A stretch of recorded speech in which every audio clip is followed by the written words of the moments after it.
Hey folks, it's Brian again. I've got a few minutes after I'm finishing up work and before I start uh, busting the books for my class again. I figure pulling these short ones together for Far Horizons. There's, I believe it's a space opera, space opera mechanic rather than a Runequest III mechanic, though it's similar to Runequest III, where you can do training for so many hours, get a certain percentage. And our GM has on our spreadsheets for our character sheets. They're all not Excel, but they're spreadsheets on a Google Doc kind of thing. And you got a little formula plugged up on one of the sheets where you plug in either how many hours you're going to do or what skill you're going from to what skill you want to get to, and then that kicks out either how long it will take or what your increase would be. And so we're doing some downtime, and then we're doing some time through jump and that kind of stuff, trying to consolidate time to to do things right. And another thing that, and I know this is space opera, is they have a technology for learning languages, probably other skills, where it's a direct implant to the brain.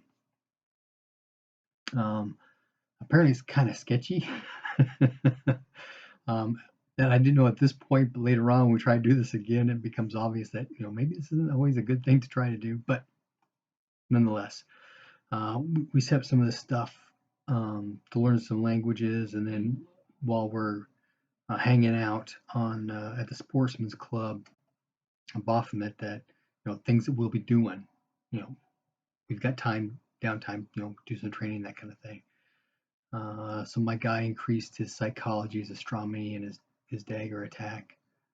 Also, I think he's got a language plus this Eldorath common, which Dylnn will talk a bit about. I've got some notes here about RQIII common. That's a human culture but has strange alien influence. I'm not sure where that was going, but we'll see how things run, right? Dylnn, personal log on. Well, I finally, with my name change, I finally got a mission with the Alliance Starline guys and with this crew I'm hanging out with. And one of the things that these people come from a planet called Eldorath, and they've got language tapes. So I spent some time doing that so I can, I don't know, maybe between us we can communicate, nobody else can understand us kind of thing or something. But I did that for a while. I did some training, took some classes while we were hanging out at the Sportsman's Club. But we got called in. The Alliance Starlines has been having some piracy issues. And so they want some folks to go do some deep dive, maybe not necessarily undercover, but surveillance and try and figure out what's going on. There's an extra 50,000 credits in us if we can ID and capture those who are responsible for aiding and abetting the piracy, because they believe that because jumping from jump point to another jump point, nobody knows where you're actually going to end up except the people who are going, right? And you can adjust distances and things like that. We talked about the 10,000 light second envelope that you have to jump out of or from or to kind of thing, because you get too close to planetary, get too close to gravity wells, it screws with your jump drive. And so there's some inside information going on. So that's what they want us to do. So we get on board this ship. I don't recall where it's actually going, but we were supposed to keep our eyes on this Herbert Huntleyworth III. He's a sport hunting guy, a philanthropist. He's got an eye for the ladies. And so we hook up some sport hunting here on Baphomet where we are. and then we kind of follow him back to where he's going, kind of thing, or we go to a planet that's got some sport hunting. This was known for sport hunting there, so we're heading there. So we're trying to keep an eye on him because his name got dropped. He's got a bodyguard.